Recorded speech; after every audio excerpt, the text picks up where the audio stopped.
What's up? I'm Wilfrid Cyrus. I'm going to give you a walkthrough on how to do a Boom-Bap beat in FLStudio.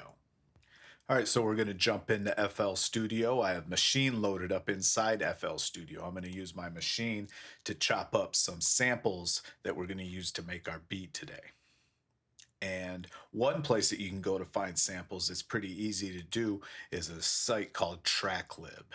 They have a ton of samples that you can choose from, and they are royalty free, or you can arrange to pay a low fee for royalties for you to use it.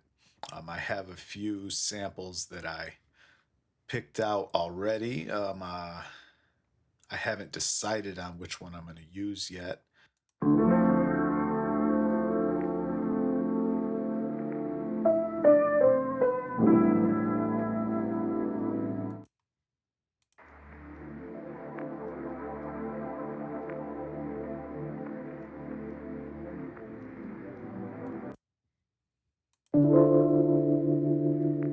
I think this is the one.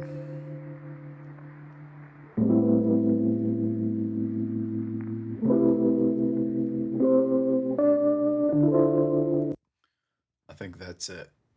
I'm going to download it. We'll just drag and drop this sample into the Maschine. And now we can chop it up. So I'm going to chop up the first chord.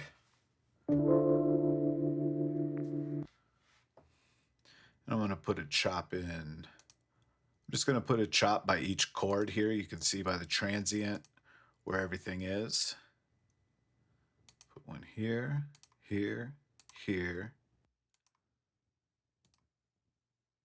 All right, now everything has a chop. I'm going to zoom in and place everything real accurately. I have the samples all sliced up. I'm going to play each section for you.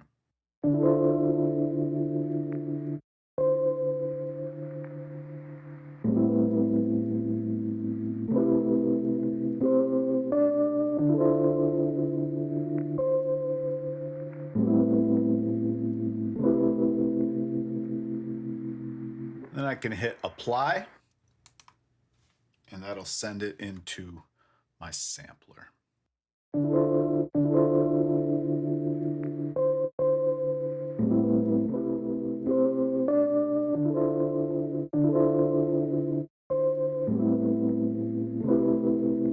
Now that we have our sample chopped up, we're going to go in and create a drum pattern so that we have something to arrange our samples to. I'm going to start with a hi-hat pattern. I'm going to play it out by hand on my Maschine. And the reason I'm going to do that is because we want natural swing. We want things to be off the grid for a boom-bap beat. You don't want it to sound robotic. You want it to sound human. You want it to sound like somebody played it. So we are going to play it on a sampler.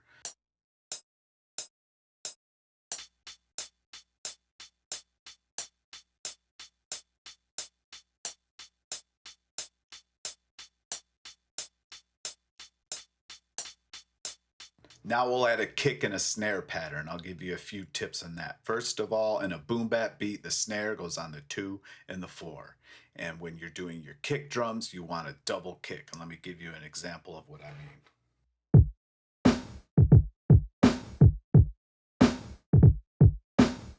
You hear that?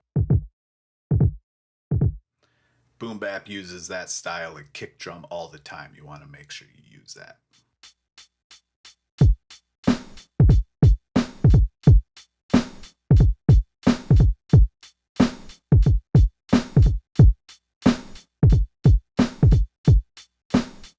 Now that we have the drums done, let's chop up the sample.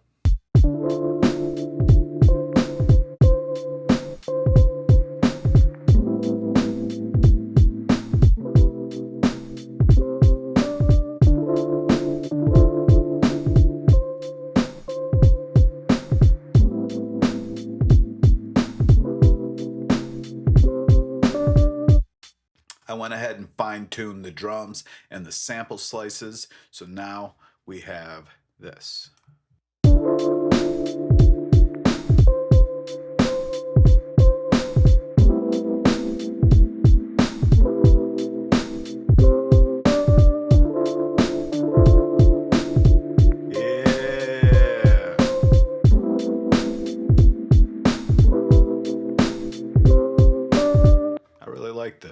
shaping up to be good.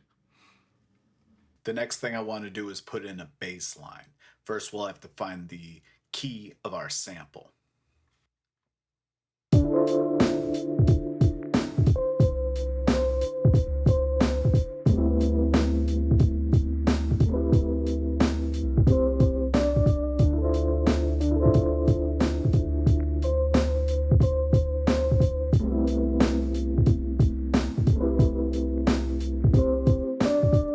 Okay, so it sounds like the root note is D.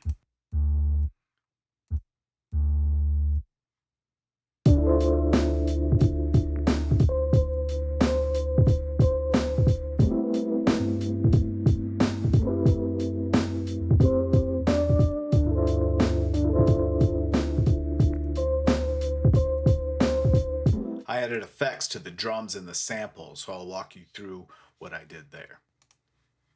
On the drums, I just added a limiter to catch any high transients, and then I added Neutron 3, which is another effects chain. It has an equalizer cutting off some of the highs, a transient shaper adding some punch to the drums, and a compressor kind of gluing everything together. On the sample, we added an EQ, high and low pass, and the reason we do these high and low pass filters, you want to cut out all the low energy, all the low frequencies from the sample, because you don't want it to clash with the low frequencies from the bass line and the kick. And you want to cut off the high frequencies for the same reason. You don't want harshness, and you also don't want frequency clashing between instruments. And then I added Somatics Origin, which is kind of makes your sound vintage.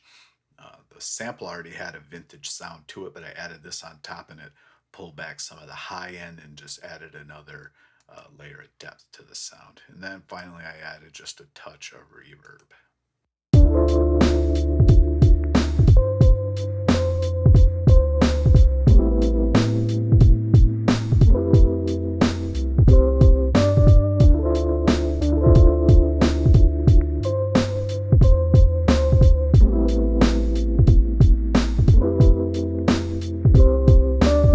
At this point in the beat, I want to add a little intro, and I had an idea. I just want to use the original sample as the intro, and then we'll go into our chop. Okay, so here's our original sample. So we'll have to do a few things to this sample to get it in the right tempo to fit in here. We're going to want to switch it to stretch, because we're going to stretch it. Want to make sure this little arrow thing right here is on. Zoom in. We're just going to want to line up the transient so it looks right. See, everything's lined up on the grid. That should be good.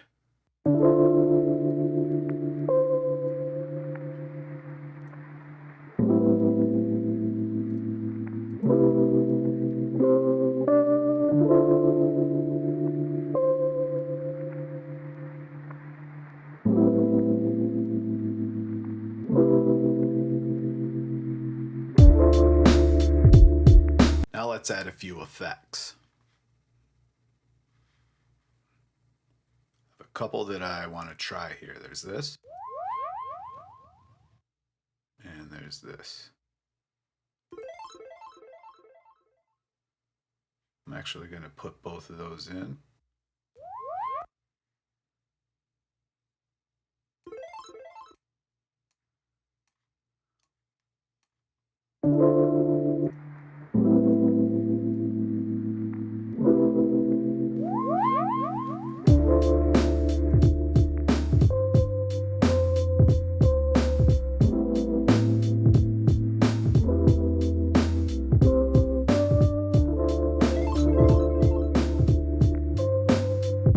Now we can arrange this a little bit.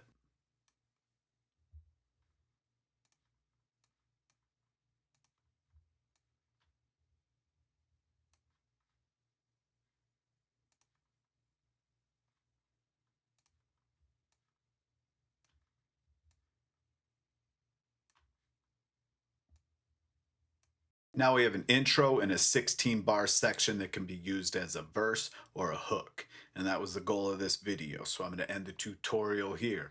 Catch you on the next one. Peace.